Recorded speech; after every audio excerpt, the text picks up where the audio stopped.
भगवान शंकर ने, ध्यान दो, बहुत इंपॉर्टेंट एक बात बता रहा हूं। किसको भस्म किया? कामदेव को। किसको? बोलो ना थोड़ा जोर से। कामदेव। लेकिन क्या केवल काम ही देव भस्म हुए क्या?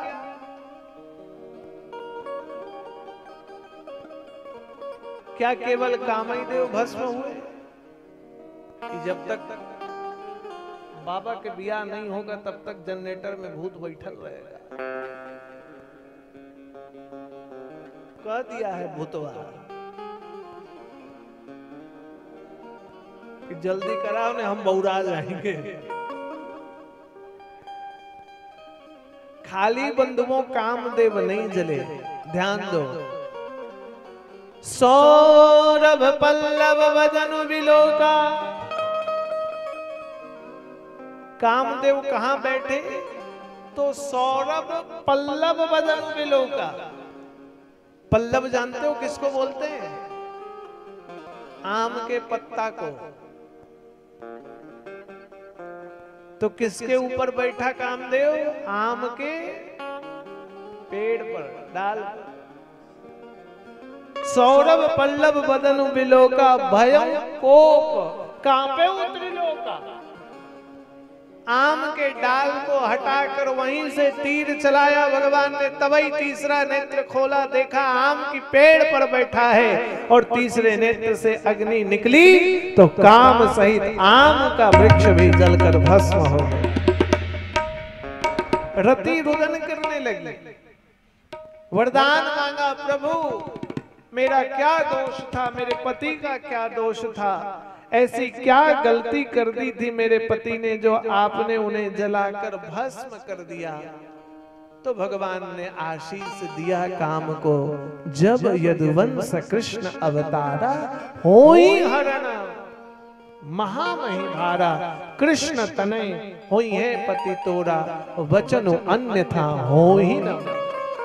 कृष्ण पुत्र के रूप में होंगे तुम्हारे पुत्र, अभी संसार में नहीं भी रहेंगे तो प्रत्येक जीव के भीतर बैठे रहेंगे।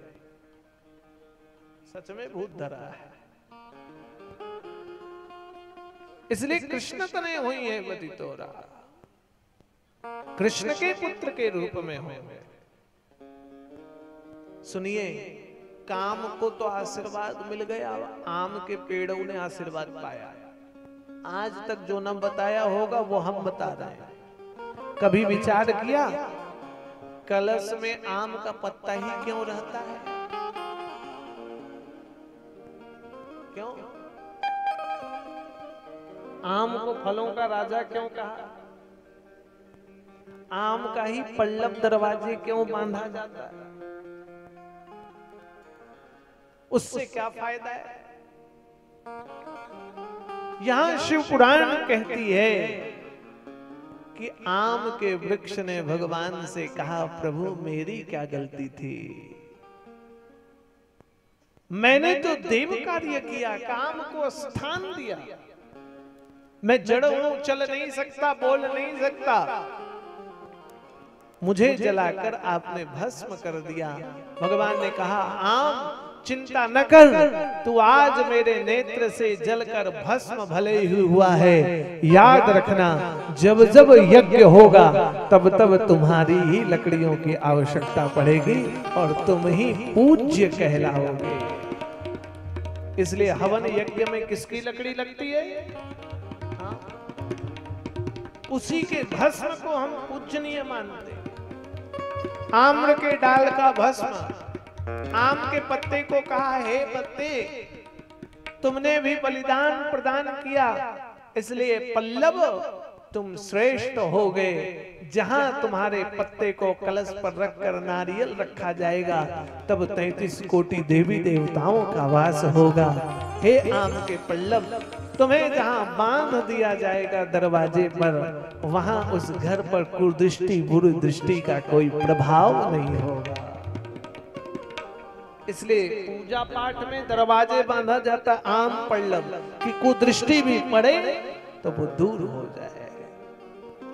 भगवान के नेत्र के भस्म के नेत्र के प्रभाव से ये सब वरदान भगवान ने दिया।